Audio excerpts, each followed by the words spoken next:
जय जगन्नाथ। शुभ संध्या, good evening.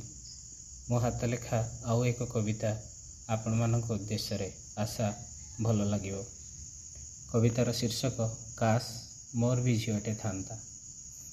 काश मोर भी झीटे थांता, सबुबले आसी पाखरे बसी केते कथा कहू थांता। खाइबा आनी हातरे धरई खाई दियो कहू थांता। अझट न होई सबु कथा बुझु थांता। काश मोर भी झीटे थांता, मोर भी झीटे थांता। केही किछि कहिले पासे आसी मोर, केही किछि कहिले पासे आसी मोर आखि लुह पोछि दियंता। हसिबा पई बाध्य करंता। काश मोर भी झीटे थांता, मोर भी झीटे थांता। बुझु थांता मो दुख, बुझु थांता मो दुख, बुझु थांता मो कष्ट, बुझु थांता मो दुख, बुझु थांता मो कष्ट। हसी हसी केते कथा कही दियंता।